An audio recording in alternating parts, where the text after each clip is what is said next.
कहानी की शुरुआत ढलती उम्र के एक रेसर सोनी को दिखाते हुए होती है, जो इस वक्त डेटोना नाम की मशहूर रेस में पोर्श टीम की तरफ से रेसिंग करने वाला है। लेकिन दोस्तों, आप लोग सोच रहे होंगे कि ये कोई आम रेस है, जबकि ये 24 घंटे लगातार चलने वाली एक खतरनाक रेस है। इस रेस में हर कुछ घंटे बाद ड्राइवर्स बदलते रहते हैं और इस वक्त सोनी की टीम सबसे आखिरी पोजीशन पर रेंग रही है और अब बारी है तीसरे ड्राइवर यानी सोनी की। वहीं टीम के कैप्टन को सोनी से बहुत बड़ी उम्मीदें हैं कि वो नंबर 1 पर चल रही BMW की टीम को पछाड़ देगा और सोनी भी ट्रैक पर उतरते ही पहले ही मोड़ पर अपना ऐसा खतरनाक हुनर दिखाता है कि एक साथ 3 गाड़ियों को ओवरटेक कर देता है। लेकिन असली धमाका तो तब होता है जब उसकी किस्मत चमकती है और आगे चल रही एक कार का इंजन फेल हो जाता है। सोनी बिना वक्त गंवाए सीधे दूसरे नंबर पर पहुंच जाता है। अब उसके सामने सिर्फ एक ही कांटा था, सबसे आगे चल रही BMW कार, जहां बाकी के रेसर्स मोड़ आते ही ब्रेक दबा देते थे। वहीं सोनी अपनी जान की परवाह किए बिना फुल स्पीड में गाड़ी को कट मारता है और पोर्श टीम को सबसे आगे नंबर 1 पर पहुंचा देता है। इसके बाद अपनी बारी खत्म होने पर जब सोनी गाड़ी अगले ड्राइवर को सौंपता है तो उसे कड़क आवाज में समझाता है कि मैंने गाड़ी तुझे पहले नंबर पर ला कर दी है, भूतनी के मेरी इस मेहनत को बेकार मत जाने देना। और कुछ ही देर में फैसला सबके सामने होता है। जिसकी उम्मीद थी सोनी की टीम डेटोना रेस की चैंपियन बन जाती है, लेकिन हैरान करने वाली बात ये थी कि सोनी को इस जीत की कोई खुशी नहीं थी। यहाँ तक कि वो जीती हुई ट्रॉफी को छूने से भी मना कर देता है, क्योंकि उसका मानना है कि ये चमचमाती ट्रॉफियां सिर्फ उसके लिए बद्दुआ लाती हैं। लेकिन टीम का कैप्टन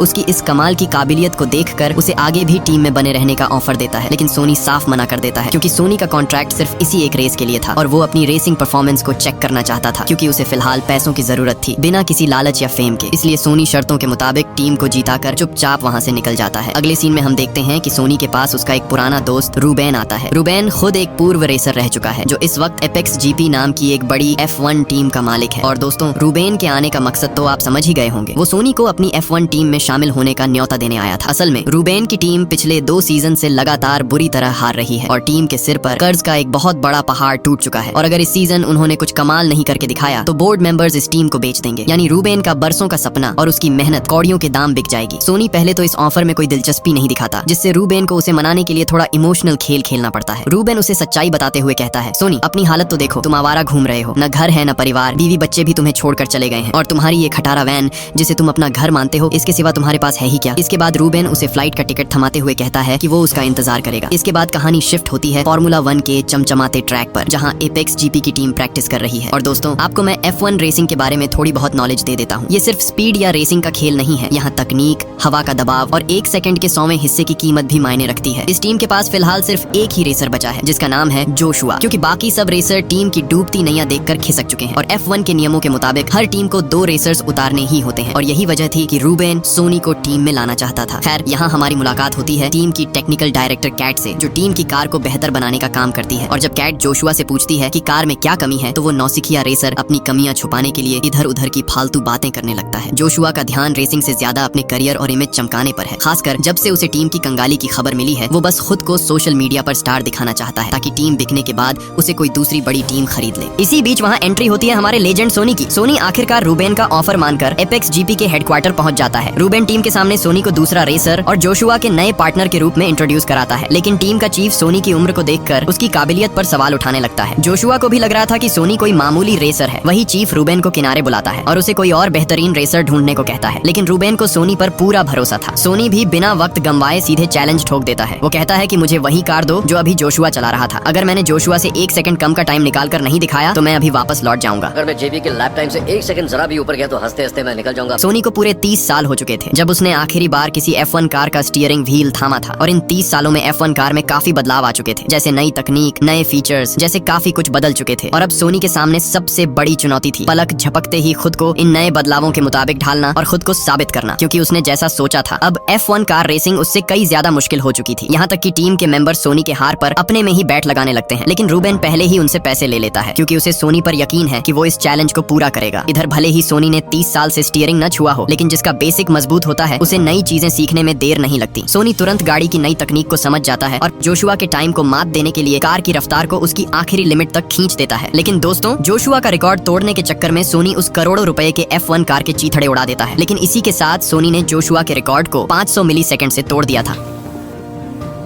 चैलेंज पूरा हो चुका था और अब सोनी एपेक्स जीपी का नया ऑफिशियल ड्राइवर बन जाता है। इसके बाद सोनी को एपेक्स जीपी के मेन हेडक्वार्टर ले जाया जाता है ताकि उसकी मुलाकात टीम के बाकी स्टाफ से कराई जा सके। साथ ही पहली प्रेस कॉन्फ्रेंस बुलाई जाती है। प्रेस कॉन्फ्रेंस में जोशुआ सोनी को बूढ़ा ड्राइवर कहकर उसका मजाक उड़ाता है, लेकिन फिर भी सोनी के चेहरे पर मुस्कान थी। और जब जोशुआ के बाद उसका नंबर आता है तो एक सीनियर F1 जर्नलिस्ट सीधे उसकी दुखती रग पर हाथ रख देता है। वो सोनी की पर्सनल लाइफ और उसके पास्ट के काले पन्नों को लेकर तीखे सवाल पूछने लगता है। लेकिन यहाँ देखिए सोनी का स्वैग, उसे अपनी इमेज चमकाने की कोई फिक्र नहीं थी। वो दुनिया और सोशल मीडिया की परवाह किए बिना मीडिया को करारा जवाब देता है और सबकी बोलती बंद हो जाती है। सोनी का पूरा फोकस सिर्फ अपनी नई जिम्मेदारी पर था। वो पूरे 1 महीने तक कड़ी मेहनत करता है और उसकी लगन देखकर पूरी टीम हैरान रह जाती है, क्योंकि पूरे 1 महीने तक सोनी हर रोज सुबह सबसे पहले ट्रैक पर पहुंचने वाला बंदा था। आखिरकार वो दिन आ ही जाता है जिसका सबको इंतजार था, British Grand Prix Silverstone. Sonny पहली बार जोशुआ के पार्टनर के रूप में एपेक्स जीपी की जर्सी पहनकर रेस ट्रैक पर उतरता है। रेस शुरू होने से पहले रूबेन सोनी की मुलाकात अपने पुराने दोस्त पीटर से करवाता है, जो उनके टीम का सबसे बड़ा इन्वेस्टर है। खैर F1 रेस शुरू होने से ठीक पहले सभी ड्राइवर्स टायर्स और ब्रेक्स को गर्म करने के लिए एक वार्म अप लैप लगाते हैं, लेकिन यहाँ सोनी फिर से सबको हैरान कर देता है। जब बाकी गाड़ियां ट्रैक पर दौड़ रही थीं, सोनी अपनी कार को चुपचाप स्टार्टिंग पॉइंट पर ही रोक कर खड़ा रखता है। टीम मैनेजमेंट को लगता है कि कार में कोई खराबी आ गई है, लेकिन ये सोनी की एक सोची समझी चाल थी। वो अपनी कार के टायर्स को सही वक्त पर परफेक्ट टेम्परेचर पर रखना चाहता था और सोनी की ये तरकीब काम कर जाती है। रेस शुरू होते ही उसकी कार गोली की रफ्तार से निकलती है और वो आगे चल रही कई गाड़ियों को ओवरटेक कर देता है। हालांकि इसी बीच असली दुनिया के लेजेंडरी F1 ड्राइवर सर्जियो, जो रेड बुल टीम के लिए खेलते हैं, अपनी रफ्तार का जलवा दिखाते हुए सोनी को पीछे छोड़ देते हैं। इसके बाद 20वां लैप्स पूरे होने के बाद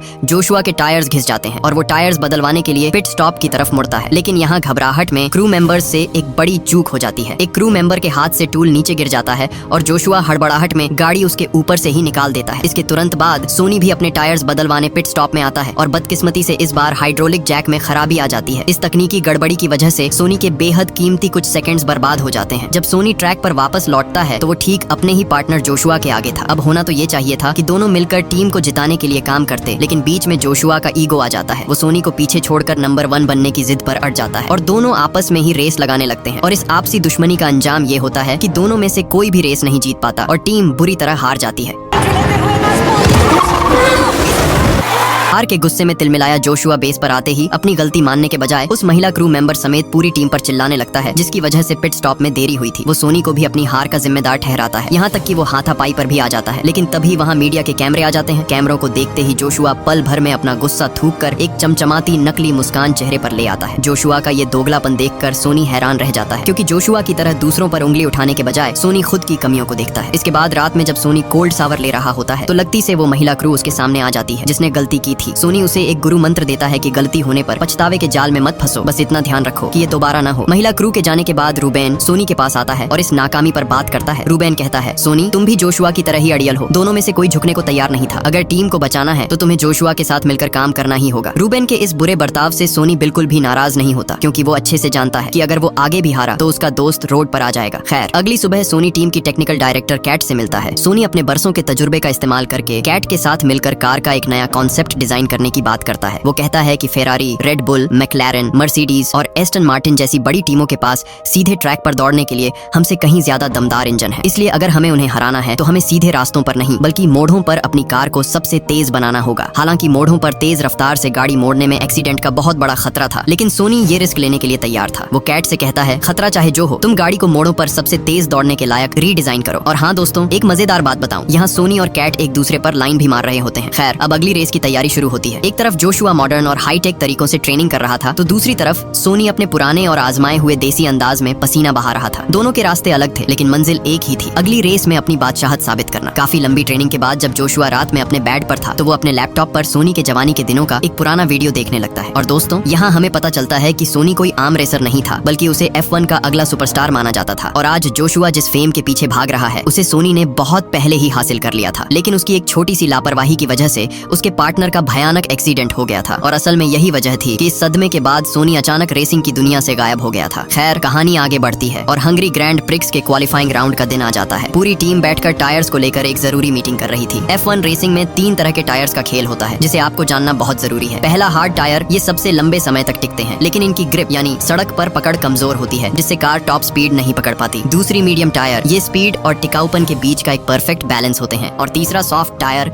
ये बहुत जल्दी घिस जाते हैं लेकिन इनकी ग्रिप इतनी इतनी फौलादी होती है कि कार ट्रैक पर गोली की तरह भागती है। कैट पूछती है, इसके अलावा कुछ और जानना है प्रोफेसर? सोनी मुस्कुराते हुए कहता है, बस गाड़ी तेज चलाओ। इसके बाद चीफ उनकी कार में मीडियम टायर लगाने का ऑर्डर देता है और जैसे ही रेस शुरू होते ही पहले ही मोड़ पर इतना तगड़ा मुकाबला होता है कि 3 गाड़ियां ट्रैक से बाहर जाकर क्रैश हो जाती हैं। लेकिन उन गाड़ियों के मलबे का एक टुकड़ा सीधे सोनी की कार के टायर से जा टकराता है, जिससे उसका टायर पंचर हो जाता है और उसे तुरंत पिट स्टॉप आना पड़ता है। सोनी देखता है कि मीडियम टायर से बात नहीं बनेगी, इसलिए वो चीफ पर दबाव बनाता है कि उसकी कार में सॉफ्ट टायर्स लगाए जाएं। चीफ मना करता है और कहता है कि उसने मीडियम टायर के बदौलत कई ट्रॉफी जीती है, लेकिन सोनी अड़ जाता है और जिद पूरी होने तक कार को आगे नहीं बढ़ाता। आखिरकार चीफ को घुटने टेकने पड़ते हैं। अब पूरे ट्रैक पर सिर्फ सोनी ही ऐसा ड्राइवर था जिसके पास सुपरफास्ट सॉफ्ट टायर्स थे और वो आगे चल रही गाड़ियों का शिकार करना शुरू कर देता है। लेकिन इस बार सोनी मतलबी नहीं था। वो अपनी पिछली गलतियों से सीख चुका था। वो खुद जीतने के बजाय अपने पार्टनर जोशुआ को टॉप 10 में लाने के लिए ट्रैक पर एक ऐसा गंदा खेल खेलता है जिससे सबके होश उड़ जाते हैं। सोनी अपनी कार से ट्रैक पर ऐसा हुड़दंग मचाता है कि चारों तरफ मलबा बिखर जाता है। F1 का नियम है कि जब भी ट्रैक पर कचरा या मलबा हो तो रेस को धीमा करने के लिए सेफ्टी कार को मैदान में उतार दिया जाता है ताकि वर्कर्स ट्रैक साफ कर सकें। इस सेफ्टी कार के आते ही आगे चल रहे रेसर्स की स्पीड कम हो जाती है, जिसका सीधा फायदा पीछे चल रहे जोशुआ को मिलता है और वो अपनी पोजीशन मजबूत कर लेता है। लेकिन रेस के आखिरी लैप में जोशुआ वॉकी टॉकी पर चिल्लाता है कि उसके टायर्स पूरी तरह घिस चुके हैं। अगर वो इस वक्त टायर बदलने पिट स्टॉप गया तो टॉप 10 की रेस से बाहर हो जाएगा। जोशुआ को हारता देख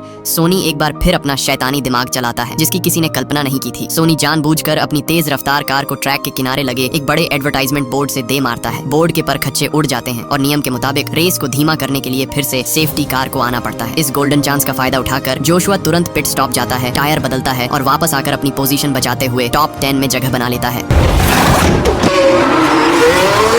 पूरे 2 सीजन यानी कई सालों के बाद एपेक्स जीपी की टीम आखिरकार टॉप 10 में शामिल हो चुकी थी। ये उनके लिए किसी चमत्कार से कम नहीं था। पूरी टीम जश्न मना रही थी, लेकिन तभी प्रेस कॉन्फ्रेंस में वहीं सिर्फ हिरा सीनियर जर्नलिस्ट फिर आ धमकता है और ताना मारते हुए सोनी की इस कामयाबी को तुक्का बताने की कोशिश करता है। सोनी इस बार गुस्सा नहीं होता, बल्कि मुस्कुराकर उस जर्नलिस्ट को सीधे $10,000 की खुली शर्त दे देता है कि अगर वो अगली रेस हारा तो ये पैसे जर्नलिस्ट के होंगे। इस शर्त के बाद सोनी दिन रात सिम्युलेटर पर पागलों की तरह प्रैक्टिस करने लगता है ताकि कार की सेटिंग को और फास्ट कर सके। वो सिर्फ जोशुआ को नंबर 10 पर देखकर खुश नहीं था, उसका निशाना अब सीधे नंबर 1 की ट्रॉफी पर था। सोनी का ये जज्बा देखकर आलसी जोशुआ के खून में भी उबाल आ जाता है और अब आगे बारी थी इटली के ऐतिहासिक मोंजा ट्रैक की। वहीं रेस से पहले एक मीटिंग में एपेक्स जीपी टीम के चीफ को फेरारी और मैक्लारेन रेनॉल्ट जैसी दिग्गज टीमों के मालिकों के साथ बैठने का मौका मिलता है, जहां वो सोनी के एग्रेसिव ड्राइविंग का मजाक उड़ाते हैं। और जब दिग्गज टीमों के मालिकों से पूछा जाता है कि आप एपेक्स जीपी के बारे में क्या सोचते हैं, तो वो स्वैग में कहते हैं कि हम सोचते ही नहीं, जिससे चीफ को बुरा लगता है। खैर, कुछ देर बाद जब टीम की सीक्रेट ब्रीफिंग होती है तो सोनी अपना असली मास्टर प्लान खोलता है। वो कहता है कि दुनिया मुझे एक लापरवाह और बदतमीज ड्राइवर समझती है और मैं लोगों की इसी सोच का इस्तेमाल करके ट्रैक पर सबका ध्यान खींचूंगा और जोशुआ को नंबर 1 बनाऊंगा। अब जोशुआ भी समझ चुका था कि सोनी कोई कच्चा खिलाड़ी तो नहीं है। खैर, देखते ही देखते रेस का 20वां लैप आ जाता है। जोशुआ 10वें नंबर पर शान से दौड़ रहा था, जबकि सोनी जानबूझकर काफी पीछे 11वें नंबर पर चल रहा था ताकि वो अपने पीछे आ रहे बाकी रेसर्स का रास्ता रोक सके और उन्हें आगे न बढ़ने दे। यही नहीं, जब पिट स्टॉप में टायर बदलने का वक्त आता है तो सोनी रेसर्स को चकमा देने के लिए एक और चालाकी करता है। वो अपनी कार को इस तरह मोड़ता है कि टायर ब्लास्ट हो जाता है और कार के पहिए के साथ ढेर सारे कंकड़ पत्थर सीधे रेसिंग ट्रैक पर बिखर जाते हैं। जैसे ही मलबे को देखकर बाकी ड्राइवर्स अपनी गाड़ियां धीमी करते हैं, सोनी पलक झपकते ही पिट स्टॉप से टायर बदलकर बाहर आता है और उन सबको पीछे छोड़ देता है। और अब सोनी का सिर्फ एक ही मकसद था, जोशुआ को जिताना। वो ट्रैक पर अपनी कार को इस तरह आड़ी तिरछी दौड़ाने लगता है कि पीछे आ रही फेरारी और रेड बुल जैसी खतरनाक गाड़ियां चाहकर भी उसे ओवरटेक नहीं कर पाती। सोनी के इस फौलादी डिफेंस की बदौलत जोशुआ को आगे बढ़ने का खुला मैदान मिल जाता है और वो चीते की रफ्तार से गाड़ियों को पछाड़ते हुए सीधे 4थे नंबर पर पहुंच जाता है। लेकिन कहानी में सबसे बड़ा मोड़ आता है 46वें लैप में, जब ट्रैक पर अचानक बारिश शुरू हो जाती है और पूरा रेसिंग ट्रैक पानी से गीला और बेहद खतरनाक हो जाता है। जहां बाकी टीमों के रेसर्स टायर बदलने के लिए पिट स्टॉप की तरफ भागते हैं, वहीं सोनी और जोशुआ जान जोखिम में डालकर बिना रुके गाड़ी दौड़ाते रहते हैं, जिसका नतीजा ये होता है कि सोनी दूसरे और जोशुआ तीसरे नंबर पर पहुंच जाते हैं। अब उनका इकलौता टारगेट था नंबर 1 पर चल रही रेड बुल की कार। सोनी वॉकी टॉकी पर जोशुआ से कहता है कि वो बिल्कुल उसकी कार के पीछे सटकर चले और सही मौका आते ही सोनी उसे आगे निकलने का रास्ता दे देता है। सोनी एक बार फिर वॉकी टॉकी पर जोशुआ को समझाता है कि वो तब तक रेड बुल की कार को ओवरटेक ना करे जब तक अगला मोड़ खत्म नहीं हो जाता। लेकिन जोशुआ का जिद्दीपना उस पे भारी पड़ जाता है और नंबर 1 आने की चाह में मोड़ पे उसकी कार सीधे ट्रैक से उड़ती हुई बुरी तरह क्रैश हो जाती है। सारे टीम के लोग एकदम सन पड़ जाते हैं। वहीं सोनी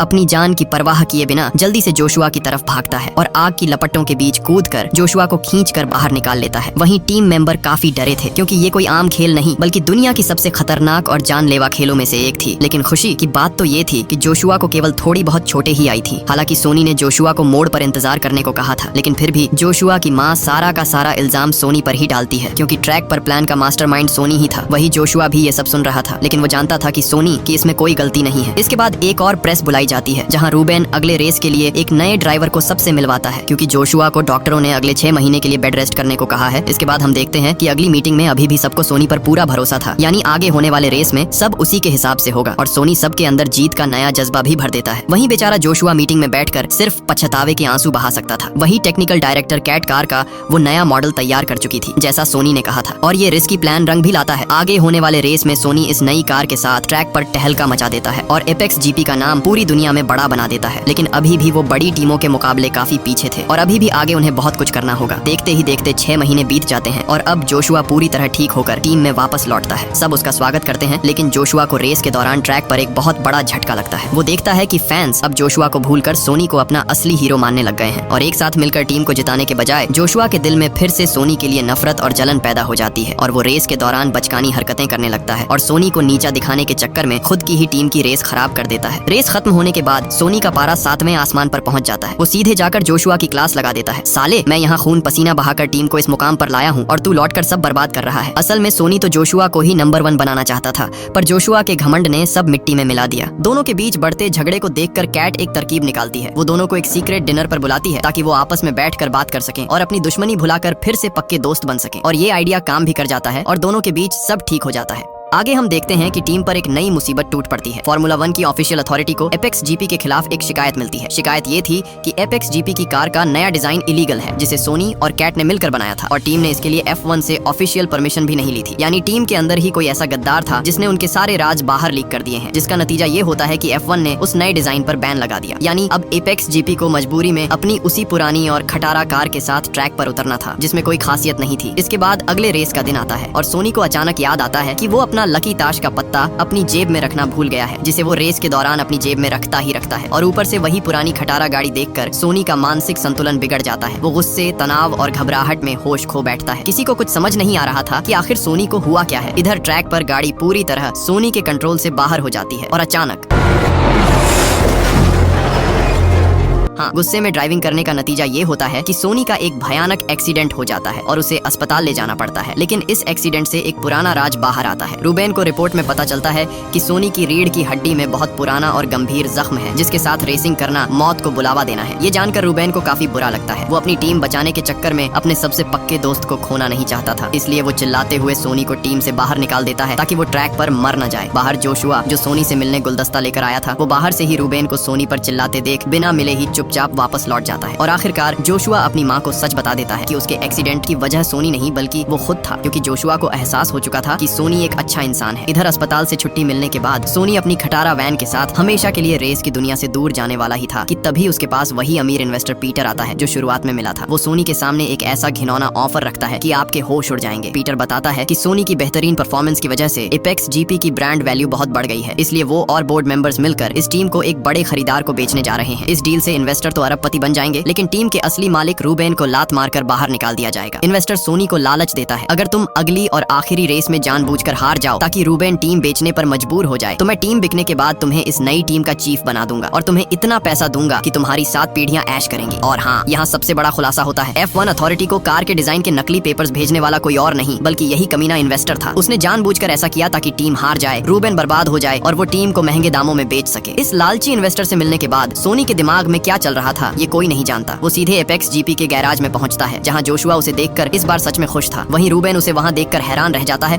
और पूछता है, तू यहाँ क्या कर रहा है कमीने, फिर मरने आ गया। अब सोनी ने उस इन्वेस्टर की डील एक्सेप्ट की है या वो अपने दोस्त रूबेन को बचाने आया है, ये तो हमें आगे पता चलेगा। लेकिन वो रूबेन की आंखों में आंखें डालकर सीधे कह देता है कि चाहे जो हो जाए रूबेन, इस सीजन की आखिरी रेस में सिर्फ और सिर्फ मैं ही ड्राइव करूंगा। कहानी में आगे एक और जबरदस्त ट्विस्ट तब आता है जब सोनी को पता चलता है कि कैट ने फार्मूला 1 की अथॉरिटी को उन दस्तावेजों को दोबारा जांच करने को कहा जिसमें पाया गया कि वो पेपर्स पूरी तरह फर्जी और नकली थे। यानी फाइनल रेस में सोनी की पसंदीदा कॉर्नरिंग कार को इस्तेमाल करने की इजाजत मिल चुकी थी। इसके बाद अब हम पहुंच चुके हैं अबू धाबी के रेस ट्रैक पर, जहां इस सीजन की आखिरी और फाइनल रेस होने वाली है। वहीं पीटर सोनी को एपेक्स जीपी की जर्सी में देख हैरान रह जाता है। सोनी पीटर को मैसेज में मिडिल फिंगर की इमोजी भेजकर उसे करारा जवाब दे देता है। यानी सोनी पूरी ईमानदारी से टीम के लिए रेस करने वाला है। इसी बीच वही खड़ूस सीनियर जर्नलिस्ट फिर से सोनी का इंटरव्यू लेने आता है, लेकिन सोनी इस बार उसे बात करने के बजाय सीधे अपने टीम मेंबर को आवाज लगाता है और उस जर्नलिस्ट के मुंह पर पूरे $10,000 कैश थमा देता है। सोनी ने साबित कर दिया कि वो जुबान का पक्का खिलाड़ी है और वो दोगले लोगों जैसा नहीं है। खैर, अब रेस का काउंटडाउन खत्म होता है और गाड़ियां हवा से बातें करने लगती हैं। पहले लैप में जोशुआ किसी तरह 11वें नंबर पर पहुंचता है, जबकि सोनी 22वें नंबर पर सबसे पीछे फंसा हुआ था। लेकिन न्यू कार डिजाइन का जादू चलते ही सोनी चीते की रफ्तार पकड़ता है और एपेक्स जीपी सीधे 9वें नंबर पर आ जाती है। लेकिन 11वें लैप तक रेड बुल, मर्सिडीज और फेरारी जैसी दिग्गज टीमें सबसे आगे लीड कर रही थी। वहीं सोनी को पीछे चल रहे ड्राइवर्स से कड़ी टक्कर मिलती है, जिससे बचने के लिए उसे तुरंत पिट स्टॉप में टायर बदलने आना पड़ता है। खेल पलटता है 25वें लैप में। जोशुआ शानदार ड्राइविंग करते हुए सीधे नंबर 1 की पोजीशन हासिल कर लेता है। लेकिन उसकी ये खुशी ज्यादा देर नहीं टिकती, क्योंकि उसकी कार का पिछला टायर पंक्चर हो जाता है और उसे पिट स्टॉप भागना पड़ता है, जिसकी वजह से एपेक्स जीपी पहले नंबर से सीधे 6ठे नंबर पर आ जाती है। अब पूरी टीम की उम्मीदें सोनी पर थीं, लेकिन सोनी का टायर भी घिस चुका था और ऊपर से पीछे से एक कार सोनी को टक्कर मार देती है, जिससे टीम की जीत की उम्मीद और भी कम हो जाती है। यही नहीं, टक्कर की वजह से टाइम आउट हो चुका था और सोनी की कार की हालात ऐसी हो चुकी थी कि पिट स्टॉप आना मुश्किल सा लग रहा था और अगर सोनी पिट स्टॉप नहीं पहुंचा तो वो रेस से बाहर हो जाएगा। लेकिन हिम्मत न हारते हुए सोनी जैसे तैसे पिट स्टॉप तक पहुंच जाता है, जिसके बाद क्रू मेंबर्स झटपट कार रिपेयर कर देते हैं। इसके बाद टाइम आउट खत्म होने के बाद सभी गाड़ियां दोबारा स्टार्टिंग ग्रिड पर लगती हैं और रेस शुरू होते ही नजारा कुछ ऐसा था। मर्सिडीज नंबर 1 पर, फेरारी नंबर 2 पर और हमारा लेजेंड सोनी नंबर 3 पर पहुंच चुका था। और अब आखिरी 4 लैप्स ही बाकी थे, जहां से खूनी रेस शुरू होती है, जिसकी किसी ने कल्पना नहीं की थी। सोनी चौथे नंबर पर चल रहे जोशुआ को मैसेज देता है कि वो उसकी कार के पीछे ढाल बनकर चले, क्योंकि उनका पहला शिकार थी फेरारी। यहाँ पर सोनी की प्लानिंग के जरिए दोनों एक खतरनाक मोड़ पर फेरारी को पछाड़ देते हैं और अब उनके सामने खड़ा था F1 का सबसे बड़ा लेजेंड लुइस, जो 7 बार का वर्ल्ड चैंपियन है, जो मर्सिडीज चला रहा था। अब यहाँ पर लुइस को हराने के लिए किसी एक को कुर्बानी देनी ही थी। सोनी खुद को दांव पर लगाने का फैसला करता है और लुइस का रास्ता रोकता है ताकि जोशुआ नंबर 1 पर निकल सके। उनका ये प्लान कामयाब रहता है और जोशुआ आगे निकल जाता है। लेकिन चैंपियन लुइस इतनी आसानी से हार मानने वाला नहीं था। वो अपनी कार से सोनी को ऐसा कट मारता है कि सोनी की कार लड़खड़ा जाती है, लेकिन सोनी किसी तरह कंट्रोल संभाल लेता है। अब लुइस का निशाना सीधे आगे चल रहा जोशुआ था। लुइस जोशुआ के बिल्कुल करीब पहुंच जाता है और आखिरी मोड़ पर जोशुआ और लुइस दोनों की गाड़ियां आपस में टकराकर ट्रैक से बाहर हो जाती हैं। सोनी इस मौके का पूरा फायदा उठाता है और ट्रैक पर सबसे आगे निकल जाता है। इस आखिरी पल में सोनी को न तो फैंस का शोर सुनाई दे रहा था और न ही अपनी मौत का डर सता रहा था। वो गाड़ी दौड़ा नहीं, हवा में उड़ा रहा था और आखिरकार